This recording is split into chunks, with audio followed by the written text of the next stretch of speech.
Pay close attention. What you're about to see is Bible prophecy being fulfilled.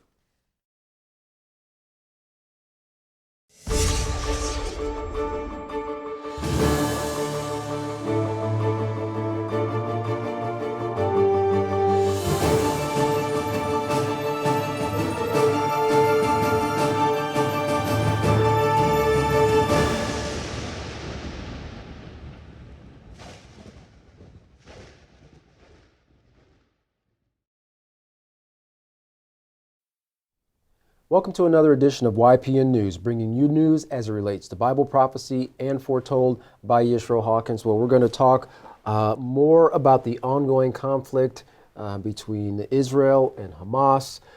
Secretary of State Anthony Blinkin made yet another trip to Israel to try to persuade the Israeli leaders towards a certain goal to help out with humanitarian aid.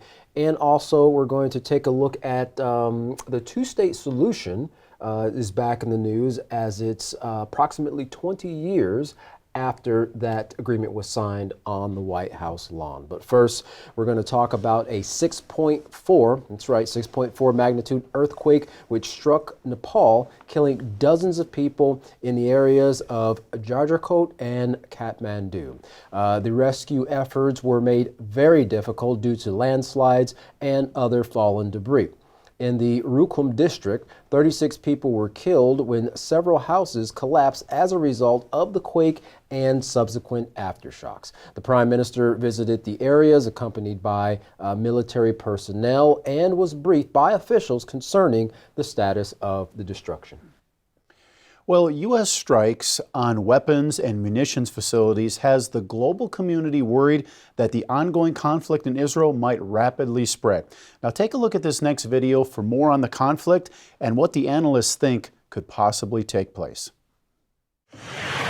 Strikes by two U.S. F-16 fighter jets on weapons and ammunition facilities in Syria on Friday are fueling fears that the Israel-Hamas conflict may spread in the Middle East.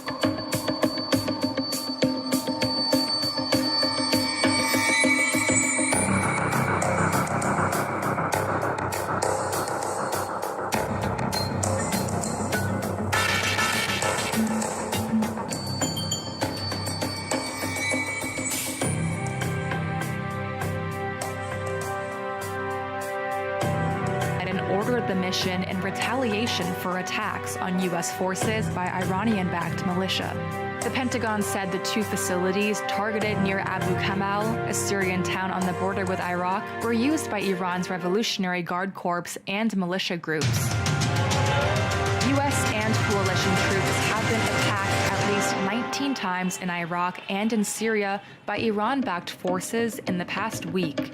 Let me say this before this council. U.S. Secretary of State Anthony Blinkin told the United Nations on Tuesday that Washington would act swiftly if the attacks by Iran's proxies continued. The United States does not seek conflict with Iran. We do not want this war to widen.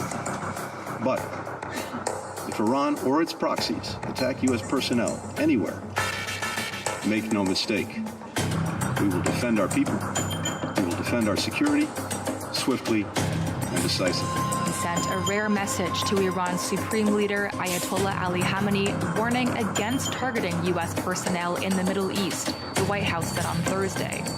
Iran's foreign minister Hussein Amir Abdullahian followed up with this warning at the United Nations. I say frankly to the American statesmen who are now managing the genocide in Palestine that we do not welcome to expansion of the war in the region. But I warn, if the genocide in Gaza continues, they will not be spared from this fire. The United States has already sent warships and fighter aircraft to the region over the last 3 weeks. And on Thursday at the Pentagon, Brigadier General Patrick Ryder confirmed about 900 more U.S. troops are due there. While I won't talk specific deployment locations for these forces, I can confirm that they are not going to Israel, and that again, they are intended to support regional deterrence efforts and further bolster U.S. force protection capabilities. Yeah, as we mentioned in previous broadcast, many are worried about this continuing to spread out, and affect other areas. Right, turning from going from a small confined area right now to a regional war. That's right. Well, U.S. Secretary of State Anthony Blinkin returned to Israel for the third time since the war with Hamas began. Meeting with Israeli leaders, including Prime Minister Netanyahu, he urged them to consider a temporary pause in fighting to allow for humanitarian aid, an idea Netanyahu rejected. This as the IDF is moving in on Gaza cities. Well, as airstrikes continue to pound the area, a convoy of ambulances were hit. Now, Israel cited that Hamas was using them to transport weapons. Now, the U.S. DOD has issued a statement suspending congressional travel to Israel until further notice. Now, while in Israel, Blinkin spoke saying, quote, "We need to do more to protect Palestinian civilians. We've been clear that how Israel conducts its defense and how it does so matters." Nethanyahu spoke saying, quote, "Israel refuses any temporary ceasefire, which does not include the release of our hostages," end quote. Yet they, that is Blinken and Netanyahu, were both in unity in warning Iranian-backed regional enemies from widening the battlefield beyond Gaza. Northern Israel has seen an increase in the escalation of violence with Lebanon just this week. Well, an attack on a northern border town of Kiryat Shimon set cars and buildings on fire and sent people running for cover.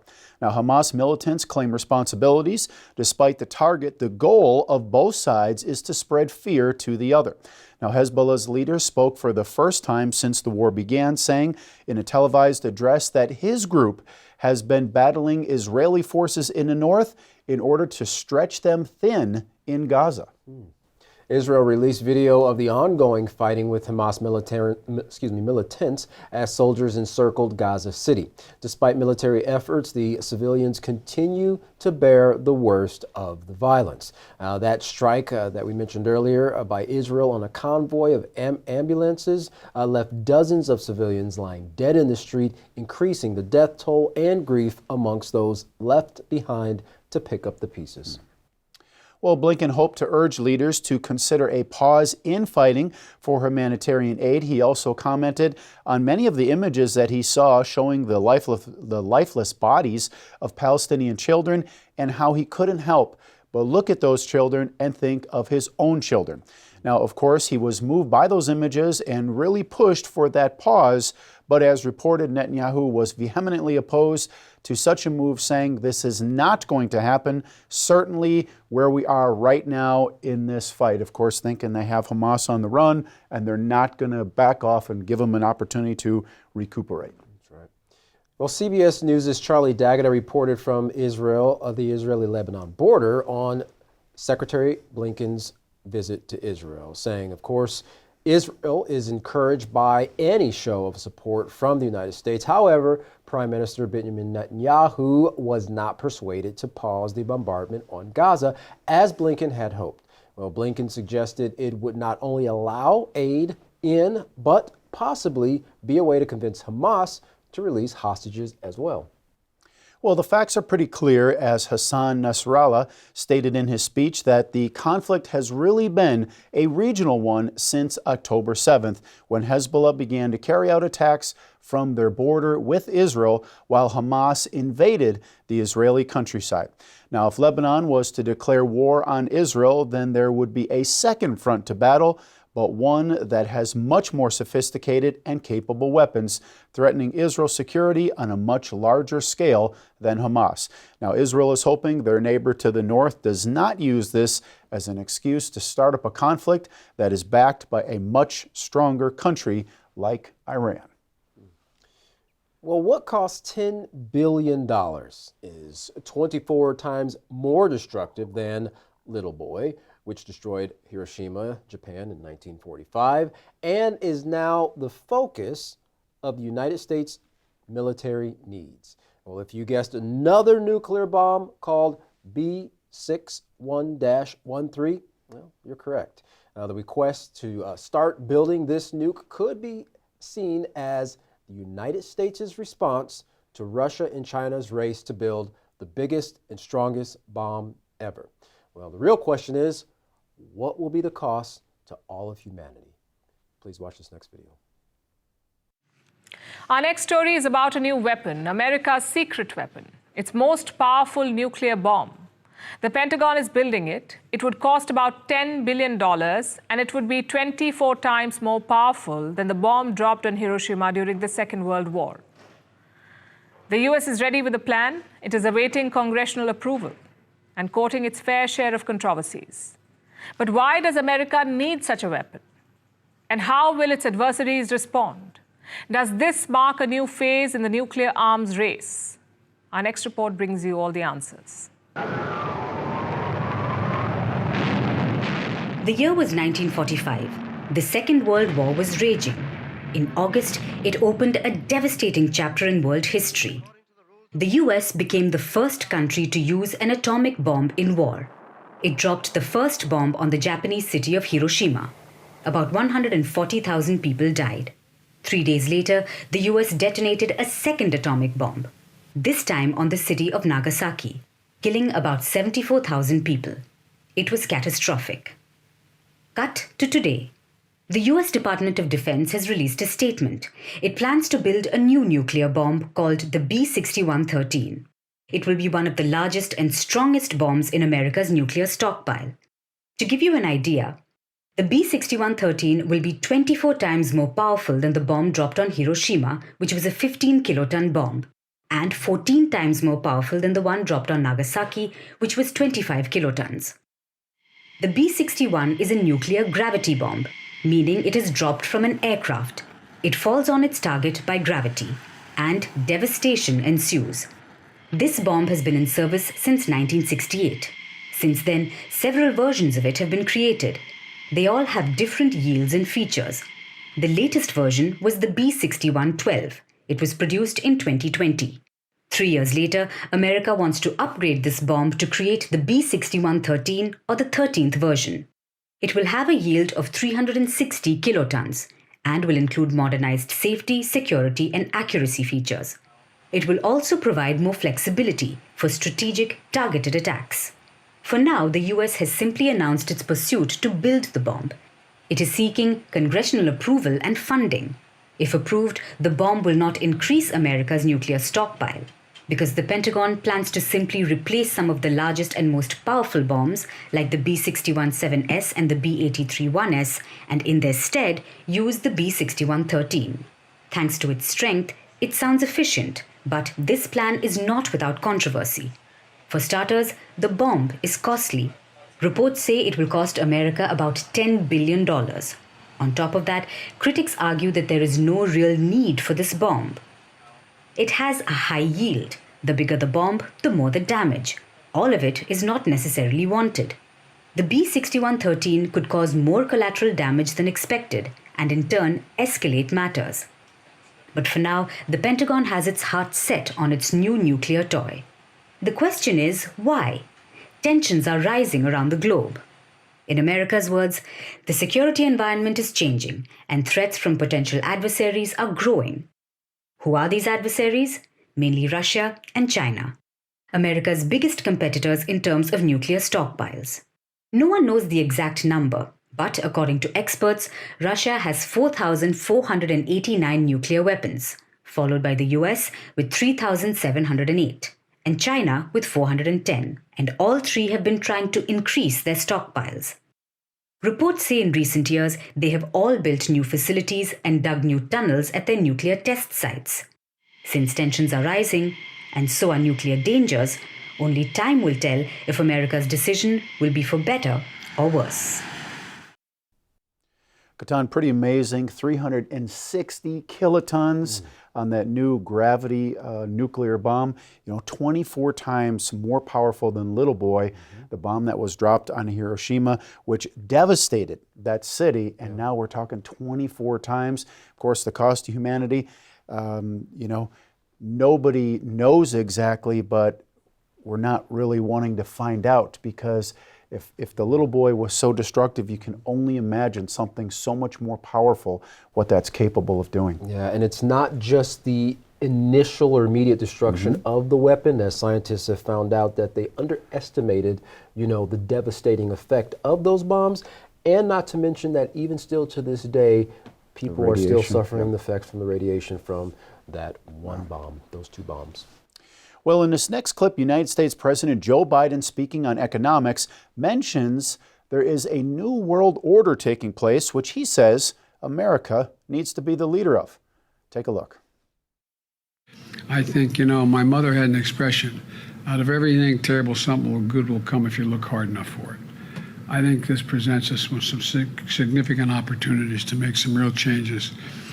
We are at an inflection point, I believe, in the world economy. Not just the world economy, in the world. It occurs every 3 or 4 generations. As one of the top military people said to me in a secure meeting the other day, 60 million people died between 1900 and 1946. And since then, we established a liberal world order, and that hadn't happened in a long while. A lot of people dying, but nowhere near the chaos. And now is a time when things are shifting. There's going to be a new world order out there, and we've got to lead it, and we've got to unite the rest of the free world. Well, I'm not really quite sure if every nation has the same sentiment of the United States being the leader of a new world order, but that is something that's definitely on not only the United States, but other superpowers' agenda as well. Right, but I think they're wanting to make sure that the United States doesn't become that leader of any new world order. Yeah, that's right. Well, the ongoing war between Israel and Hamas brought European and Arab leaders together on October 21st for Cairo Peace Summit, where they talked about ways to bring stability and peace between the Israeli and Palestinian people. During their meeting, the two-state solution was looked at once again after nearly 20 years. In this plan, both Israelis and the Palestinians could live side by side, having their own nations, putting an end to the violence and bloodshed that has gone on literally for decades between the two people. Well, just a few days after these leaders brought up the Oslo Accords, signed September 13, 1993 by the late Yitzhak Rabin and Yasser Arafat, Pope Francis chimed in with support for the plan as well. Now, in an interview with Italy's state news channel, the Pope said that the two-state solution is needed to put an end to conflict between Israelis and the Palestinians. He also called for Jerusalem to have special status, saying it can all start with a peaceful dialogue. The Pope told the news media, quote, "Every war is a defeat. Nothing is resolved with war. Nothing. Everything is gained through peace, through dialogue. Those are two people who have to live together," speaking of the Israelis and the Palestinians. With that wise solution, 2 states. The Oslo Accords, 2 well-defined states, and Jerusalem with special status, end quote.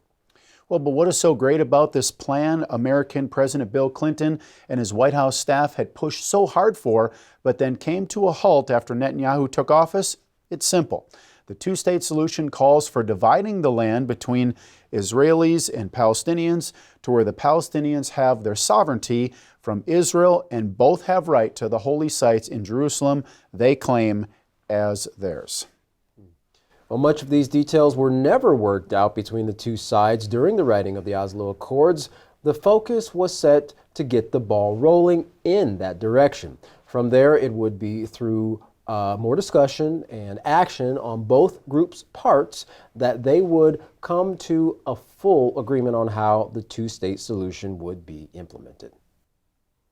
Well, from a Palestinian perspective, much of the problems they face today has to do with Israel's occupation of the West Bank, the blockade of the Gaza Strip, and the numerous illegal Israeli settlements that continue to be built on land the Palestinians occupy. And now the Pope is pushing for peace through dialogue consisting of the two-state solution. However, the two peoples in question have to be willing to sit at the table. And Katan, interestingly enough about that 7-year peace plan, Yisrael Hawkins wrote about it many years before it was ever signed on the White House lawn there in September 13th, 1993.